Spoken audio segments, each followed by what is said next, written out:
a legendary creature that stalks people at night. I woke up and there was this form standing there by my bed. It's considered by some to be a harbinger of death. The Silver Bridge collapse happened 13 months to the day from when the Mothman was spotted here in Point Pleasant for the first time. And after over 50 years, Yeah, that's what it looked like. there's reason to believe that the Mothman is still here. My name's Patrick Rothfuss. I'm a fantasy author, and I spend my entire life thinking about stories, how they work, where they come from, and what they mean. All over this country, every community has its own set of stories. Local folklore, mythology, mysterious creatures. This is what we're going to investigate here on Myth or Monster.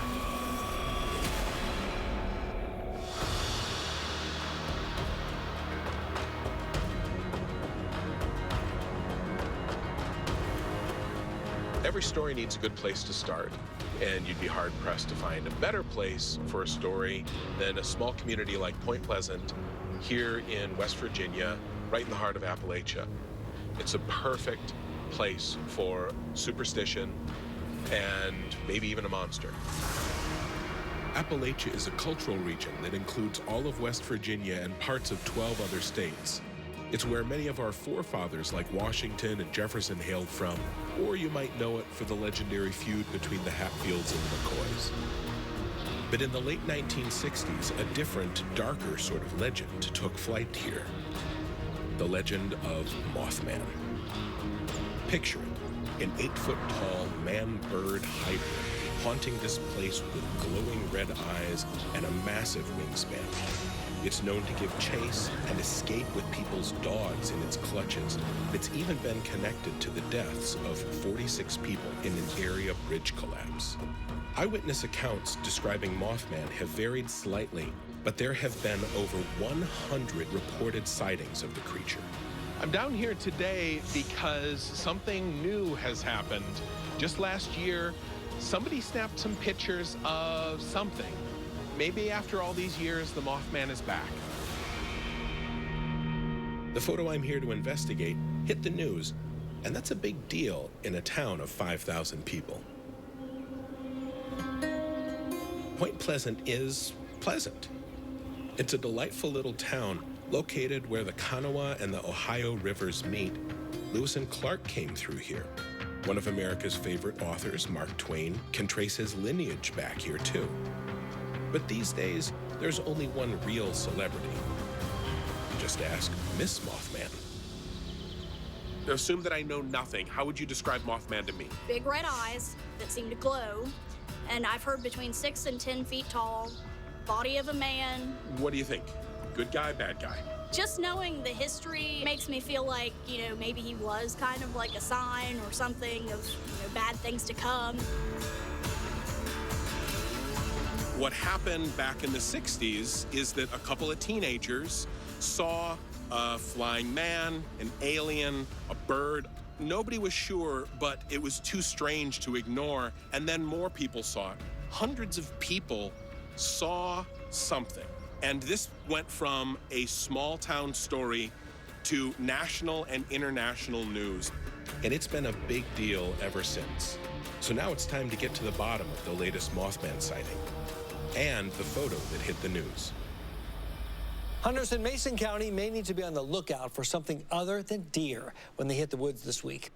Up until Sunday night, he hadn't been spotted recently, but according to these pictures, the legendary Point Pleasant Mothman is back.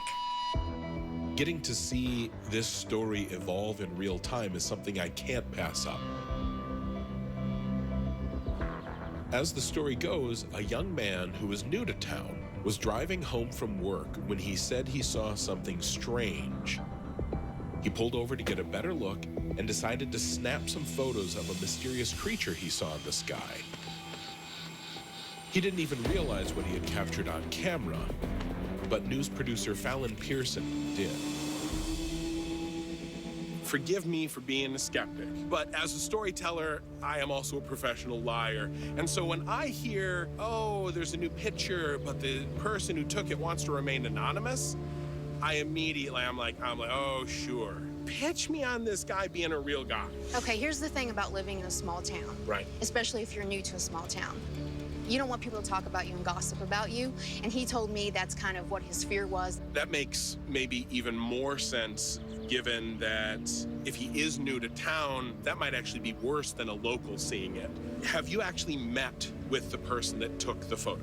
No, he agreed to an interview. We set it up. We were going to meet at the Mothman statue, and he texted me at the last minute that he wasn't going to be able to do the interview. Really didn't want people to think that he was crazy, basically.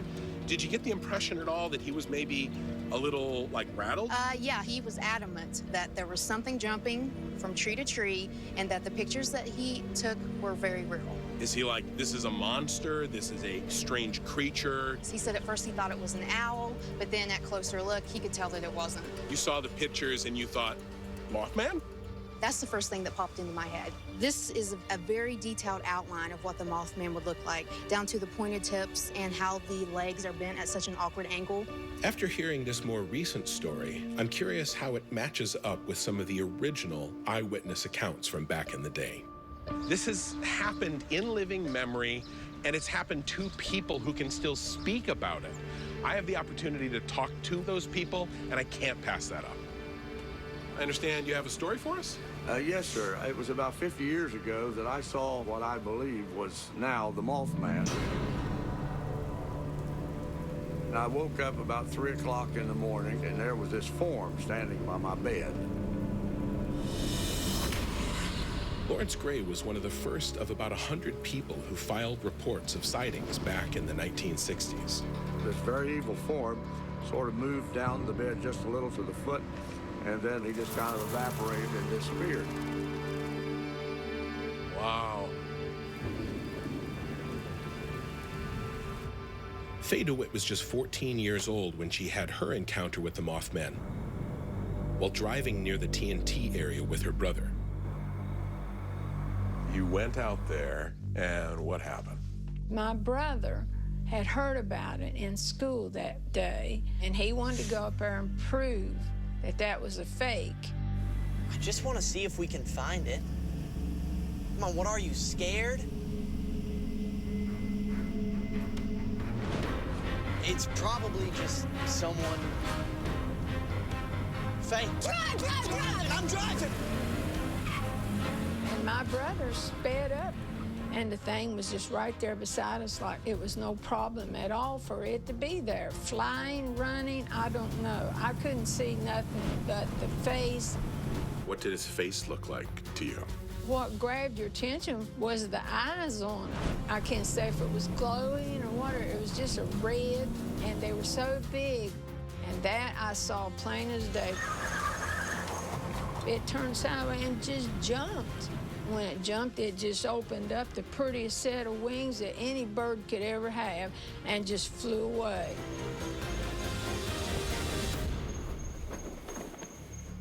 I've got a picture, and I'm curious if this looks a little like...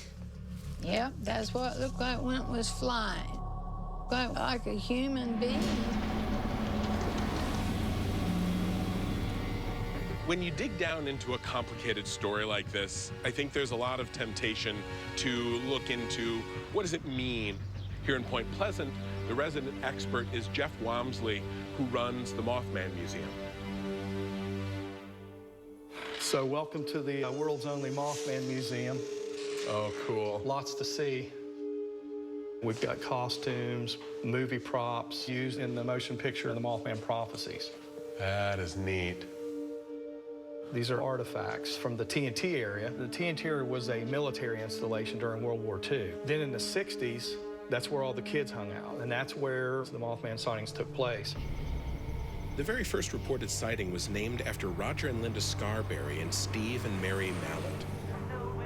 The two couples were on a double date when Mothman crashed the party. What is that thing? Whoa! Oh my God! On November 15th, 1966, near the TNT area. What was that thing? Was it gone? We all saw that, right? Yeah, I saw that. We need to go to the police. No. If we all say we saw it, they'll believe us. They're not gonna believe They'll believe us.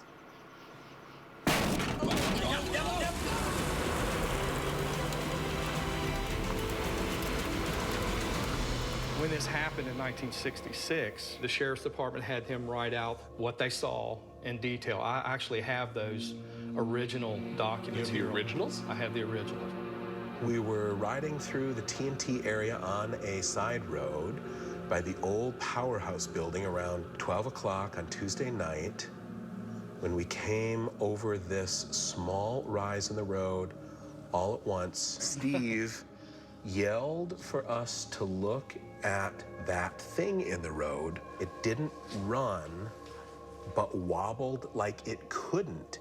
That's a weird detail. That's something you wouldn't put in. That's exactly right. If you're like, let's tell a story about a scary thing, it would not be, and then it wobbles. I know I'll never forget it. I don't think anyone can who has seen it. The witnesses kept coming forth. And it wasn't just teenagers, you know, it was people from all walks of life. Elderly people, respected business people. There were 100 reported sightings within a year and a half. Was there ever a collection of like all those reports? I've looked into that. I've never been able to find anything.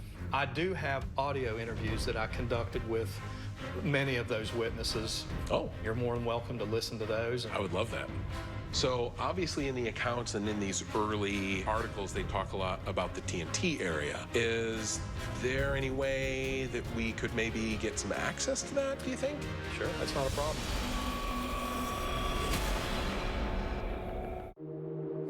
The way Dad described it was at least 7 or 8 feet tall. He said its arms went way down past its knees. And he said when it went running up the hill, he said the arms stayed down at the sides. Which could have been wings. Which could have been wings. I'm in Point Pleasant, West Virginia to learn more about one of America's best-known legends, the Mothman. The more I hear, the more this story is growing on me. And it's clear that most of the sightings of this 8-foot-tall human hybrid with wings originated near an old TNT factory that I'm about to visit. Located about 5 miles north of Point Pleasant, this place became a popular haunt for local teens in the 60s, and it's where the Mothman's lair was supposed to be. Today, the West Virginia Ordnance Works is abandoned, but back in the 1940s, it was built to pump out over 700,000 tons of TNT every day for the Army. That amount of explosives could level several huge cities. I know that one of the theories about like what is the Mothman is it's a mutant. Yes. Some people thought it might have been a mutated bird of some sort. Right. From all the toxicity and the waste here in the TNT area. Basically, whenever they were manufacturing the TNT and the DNT, that stuff, the toxicity leaked into the soil. Oh, really? Yeah, so this is actually a Superfund site through the EPA. The EPA designates land as a Superfund site when the area is so contaminated by hazardous waste that it poses a risk to both people and the environment itself. This is a toxic place. I mean, the EPA doesn't come and remove hundreds of acres of topsoil if there's not pollution everywhere. I don't think this thing is necessarily a giant mutant bird, but it's not a full-bore crazy theory. There's a lot of toxic stuff around here, and that stuff migrates to the top of the food chain. Back in the 1940s, the TNT produced here was stored in dozens of concrete, igloo-shaped bunkers. Now abandoned, some people believe that one of these bunkers is the Mothman's home, which is exactly why Ashley is taking me to see one. The igloos are so overgrown, you probably never even know that you're next to one. And for example, here's one right now. See the dome shape? I don't see the dome shape, actually. It's a dome shape, and then we got the opening here, so we'll just head in there. I do see the opening. Yeah. That looks more like a tunnel than anything. Right. Oh, that's way back there. Yeah. Pretty wild, isn't it? Wow, yeah, look at that. Oh, this is way bigger than I thought. Yeah. Wow. Oh, there's a vent at the top. Mm-hmm. Wow, and the echo is really, that is a supernatural echo. Yeah. Yeah. The walls are 4 foot thick. 4 feet? These are the old TNT containers. Look at this. I probably shouldn't kick these, should I? Oh, my Lord. If I was a monster, this is definitely where I would spend my summers. It's cool, it's dark, it's totally secluded. I mean, and you say there's like 100 of these? Wow. I mean, hell, I could use this as a lair. When civilization falls apart, I know where I'm coming now. With 100 of these secluded bunkers out here in the middle of nowhere in the West Virginia wilderness, I understand why a lot of people think the Mothman lives here. We have a lot of the things that go into really starting up a good story. We have a place that's dangerous, that's remote, that has like a weird history. You can't have a better backstory for a location. It is very isolated. The ground is poison and everything, it can explode around here. But typically, to turn something into a big story that a lot of people hear about, you need some sort of catalyzing moment. The Silver Bridge disaster was the worst bridge disaster in U.S. history. It claimed 46 lives. And Mothman was seen there at the bridge before the collapse, right? Some people claimed that, yeah. A few years ago, an anonymous photo surfaced that supposedly proves that the Mothman was there. And some locals in Point Pleasant did claim to see the Mothman near the bridge right before it collapsed. I think it's natural that people like to connect the dots. Yeah. Death is a tangible thing, and Mothman is not. So they naturally want to kind of put those two together because he's known as an omen. You know, so when he shows up, something bad happens. Omens and harbingers of death are common elements of folklore across all times and cultures. You know, the town was never the same after that. You even had a Mothman death list that came up. A death list? A death list, yes. Death list sounds catchy. What does that mean exactly? It could be an original witness. It could be somebody who worked on the movie. If they passed away, they began putting these people's names on a list. Every death listed is somebody who is considered to have died prematurely. What started as a list of the 46 victims of the Silver Bridge collapse has now grown to include 84 names. One of the most famous, Mary Heyer. She was the local reporter who covered the Mothman story. She's the one that broke the news of the Mothman sightings.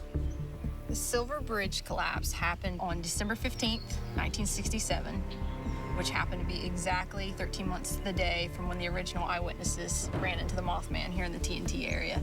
And the weird thing about it is that it was the 13th bar that caused the bridge to collapse. I can see people noticing those 13s. It's very strange. Yeah. Well, the bridge was 40 years old, and it wasn't designed to take a lot of the traffic that was on it. And I think especially when you're dealing with a tragedy, you're always desperate to find some sort of rationale behind it. The bridge, which connected Point Pleasant to neighboring Gallipolis, Ohio, collapsed right in the middle of rush hour traffic just 10 days before Christmas. I'm on my way back to Point Pleasant to learn more about this tragedy.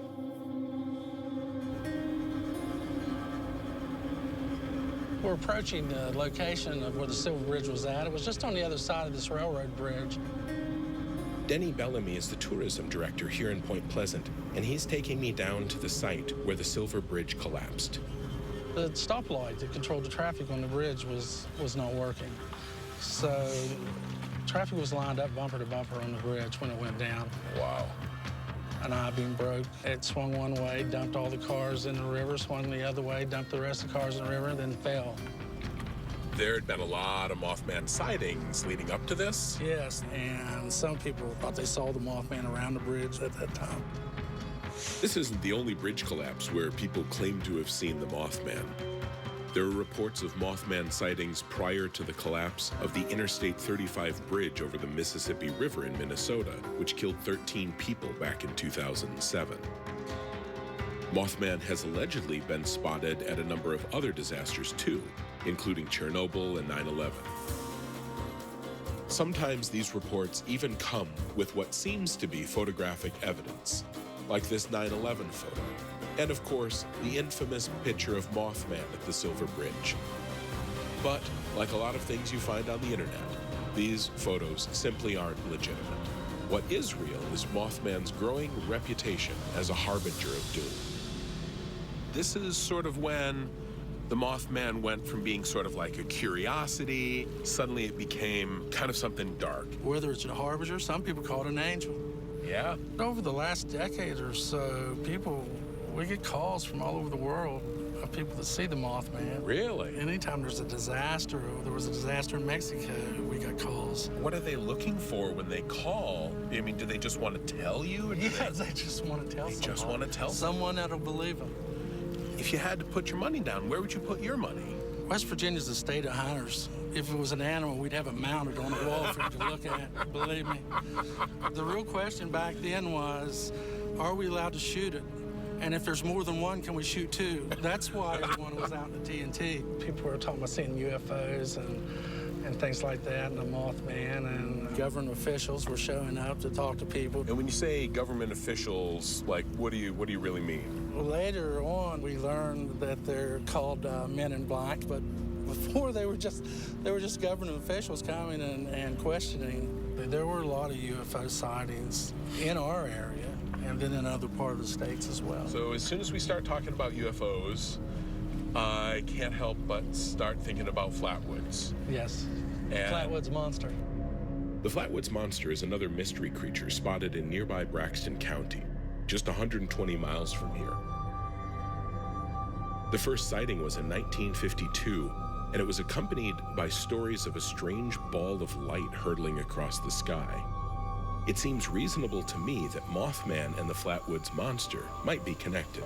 You had these two different stories. You have Mothman, and then suddenly you have flying man, you have flying saucers, and the government shows up and shares some real similarities with some of the stuff that people say they see with the Mothman, right? Yes, exactly. A lot of similarities, and a lot of this was happening at the same time. That makes Flatwoods seem like kind of an interesting place.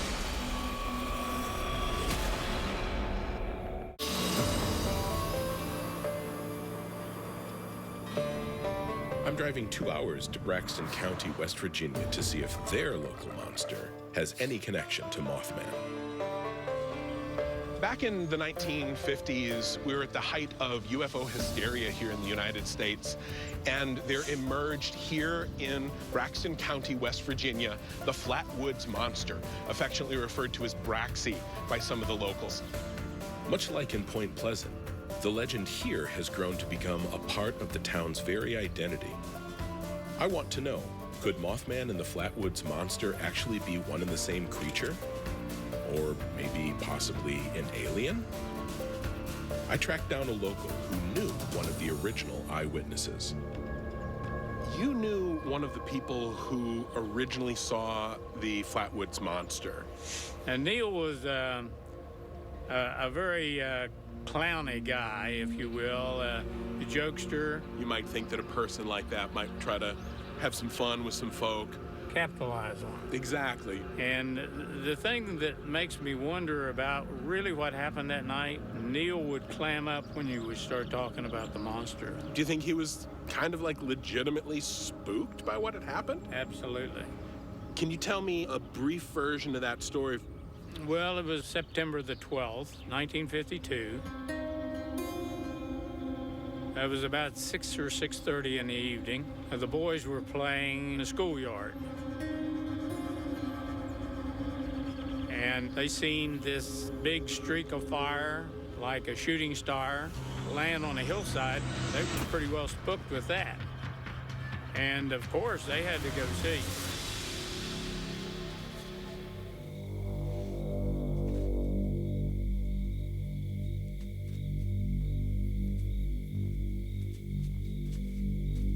Had a distinctive odor about it, smelled like sulfur, burning metal, when all of a sudden,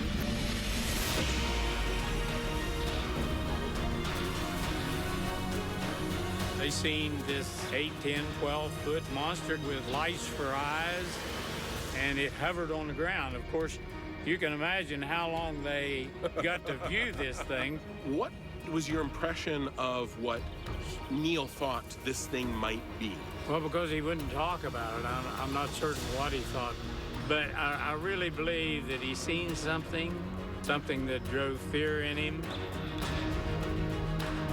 Based on what John just told me, the Flatwoods story makes perfect sense for the 1950s, which was prime time for UFO mania.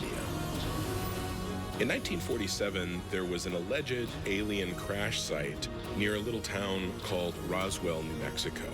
Later in 1951, there was the phenomenon referred to as the Lubbock Lights, which appeared over Texas. There was also the appearance of the McMinnville photos, perhaps the most famous UFO photos ever taken. Originally printed in a local paper, the photos gained national acclaim when Life magazine reprinted them. David Houchin is an archivist of UFOlogy, and I'm hoping that his research might have turned up some interesting information about what's going on with flying aliens here in Appalachia. What was the reception of this effectively national story? Were people laughing up their sleeves, or?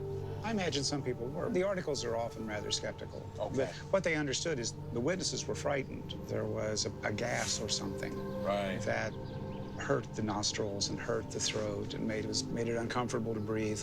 And some of the witnesses then were sick and vomited. The National Guard did come to the site and took soil samples. This declassified document shows that it was the United States Air Force that wanted those samples taken, which means that someone took this sighting very seriously. It's a well-kept secret. I think because it was true. Do you think there might be a connection between the Flatwoods event and the Mothman event? There are parallels. More parallels than connections. And one of those parallels, not surprisingly, both could be a hoax. Have a look. I'll be careful. Yes, those are not duplicates. Those are the actual pages that are in the file. Oh, wow. It's a sketch labeled as a bad kid. A bad kid hoaxing us a monster. Who's inside the monster, and how they would do it, including how he would create the smell. As somebody who, enjoys sort of the sensation of it all, if you can prove something sensational, that's great. But if you can't ring that bell, saying that there was nothing sometimes might also be tantalizing in the same way. As a storyteller, that's how I always come at some of these things. Oh, and there's original photos in here. This is obviously a faked picture, but this is a marvelous thing. There were 5 of these witness drawings. And if I recall correctly, this is Neil Nunley's. I will admit, seeing the shape of it, the face, the bright face, the big face, and the shape of it is this pyramid. When I saw those pictures, I thought, oh, this could be the face of an owl lit up by a flashlight in a pine tree. I understand. The tree is the body, the bird is the face, the kids are frightened. If Mothman or the Flatwoods Monster are actually misidentified birds, some people believe that owls are likely candidates. In fact, a snowy owl with a 5-foot wingspan was killed in Point Pleasant during the Mothman hysteria, lending a lot of credibility to this theory. That's what's really interesting to me, to see this mythology in the making, effectively, because a lot of times you run into legends, but they're hundreds of years old. They're already text. They're already streamlined, and they've had the rough edges worn off them, whereas this one is still a little rough. People, not everyone's quite in agreement. I came here to Braxton County to look into the Flatwoods Monster. I thought that there would be a really clear connection between that and the Mothman, and it's just not the case. So I think the only real option for me right now is to go back to Point Pleasant and look into some of these other theories. Many Native American mythologies contain fantastic flying creatures as well. The most notable of which, of course, is the Thunderbird, a beautiful, terrifying creature that's reported to have a wingspan anywhere from 12 to 18 feet. That's somewhere around the length of a full-size pickup truck.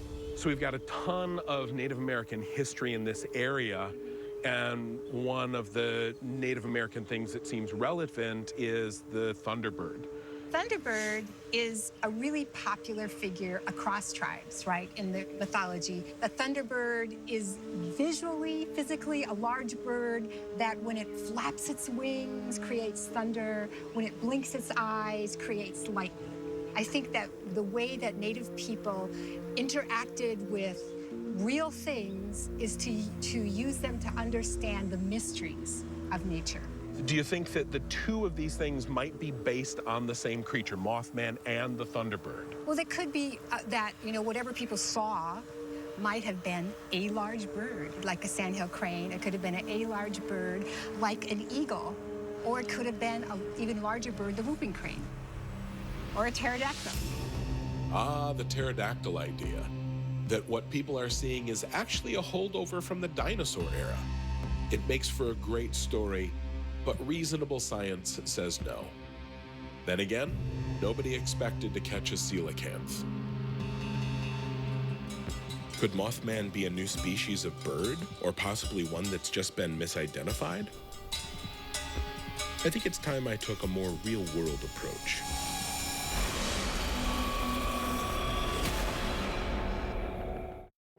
I saw, this big bird-looking thing go over top of my car. I mean, it was big. I mean, there's to give you an exact size, some people said 6 foot, 7 foot. It was every bit of 6 foot, It had a huge wingspan, but what do you think the wingspan was? Just ballpark. It was wider than a car. I'm headed to the McClintock Wildlife Management Area to explore whether Mothman could actually be a creature from this world that we already know about.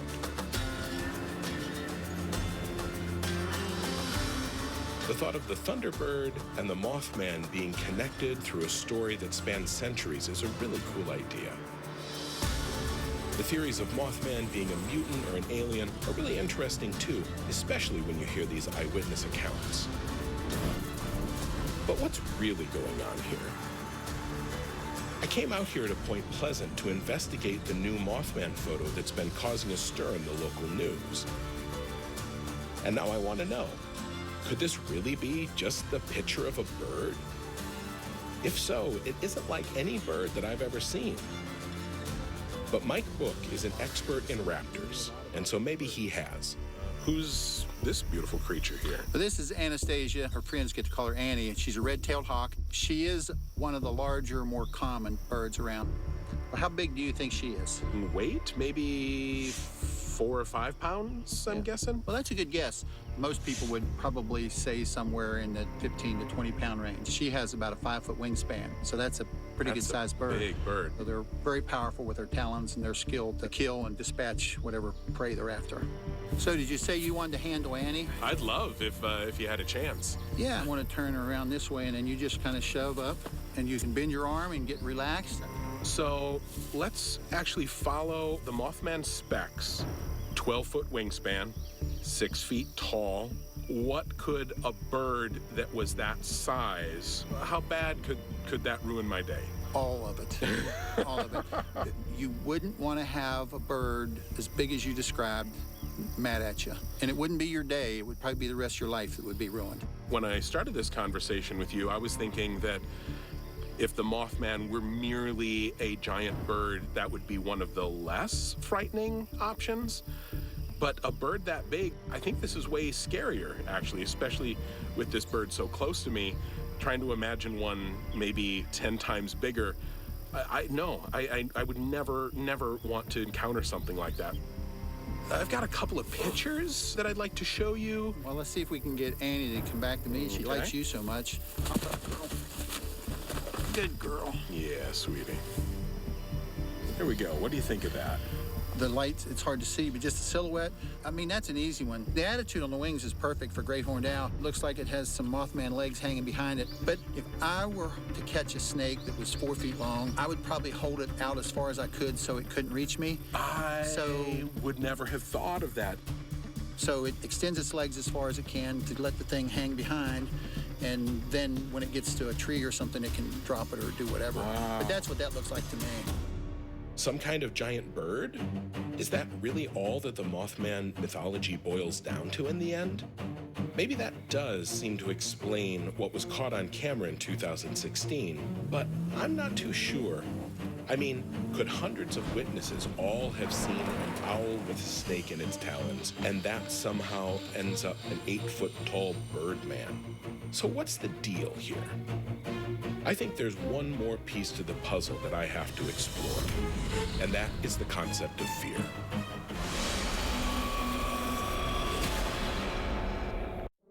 He kept hollering my name, you know, he keeps hollering Marcella.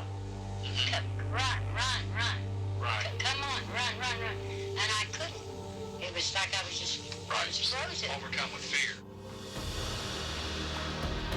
The people of Point Pleasant have been living in the shadow of Mothman for more than half a century. This community has shared fear, and this is a hugely powerful emotion. And as anyone who has ever experienced like a car wreck together or some sort of tragedy, that makes for an intense emotional bonding experience. There's no question that fear is a driver for a good monster story. And we all know that how we feel affects what we see. So I've reached out to Margie Kerr, who's a professional fear expert with a PhD in sociology. She actually designs experiments used to study how fear affects perception.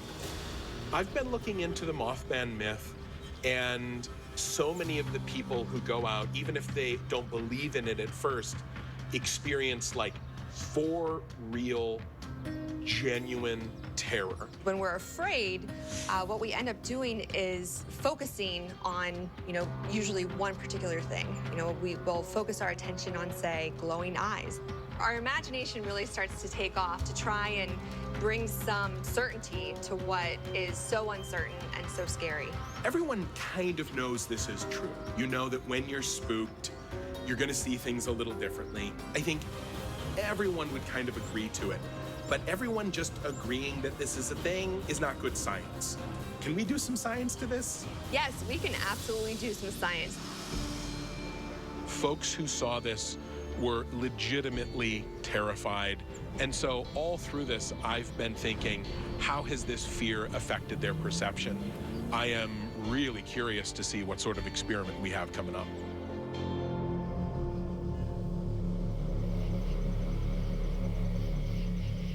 So here we are in the middle of the woods in the middle of the night. And I've been instructed to follow this path about 200 yards. And they've told me that something will happen. This is a little tense. I can feel myself being a little bit keyed up. I'm actually having a lot of X-Files flashbacks right now.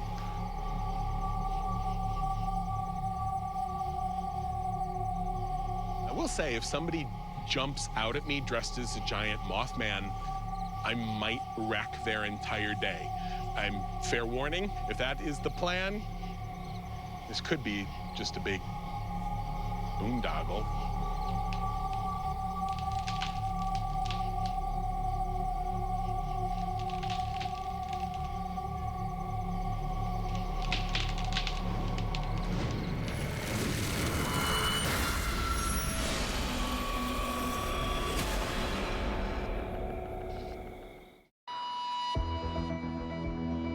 I came to West Virginia to better understand the legend behind Point Pleasant's Mothman. Oh, man. And that meant participating in an experiment that helped put me in the mindset of an eyewitness so that I could better understand their experience. That was unsettling. You survived. Great. Yeah, this was cool. Yeah. I'm not gonna lie.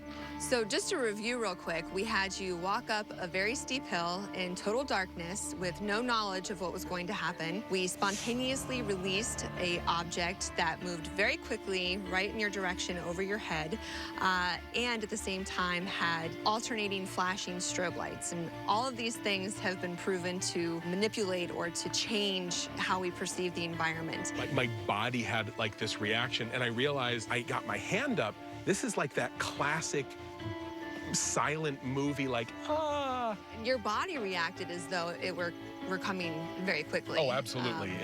My body thought that something was going to eat my eyes. And when you imagine it in your mind now, are there any features that stand out to you? The eyes, of course, were the absolute focal point. It had the red eyes. The rest of it was just a big dark shape. How large did you think it was? Guessing about 6 or 7 feet. That's a really good guess. And you knew that we were going to come out here and do something like this. The Mothman eyewitnesses, they had no idea. After this, I really have a better understanding of, if not the Mothman itself, certainly the experience of the witnesses of the Mothman. It's easy to forget what it is like in the woods at night. The world is not as tame as we think it is during the day. I didn't learn for certain whether Mothman is a myth or a monster, but I did get confirmation about just how influential fear can be. And that gives me a new perspective on the truth behind these people's experiences. At the end of the day, I can't really tell you if Mothman is a mutant, a bird, or something else entirely. I came here to Point Pleasant to look into the Mothman, and I honestly thought I'd be able to kind of figure out which version of the story was more likely. And the truth is, I kind of love that I don't know where I land on this story. I think that actually makes this story very unique. Everyone has their own theory, and everyone can support their own theory with real data. That keeps this story alive and thriving, and I think it's part of what makes it so exciting to everyone. Point Pleasant isn't the only place that has its own myths and superstitions. I love seeing how these stories started out and how they've changed and grown over time, and I hope to do more of it in the future.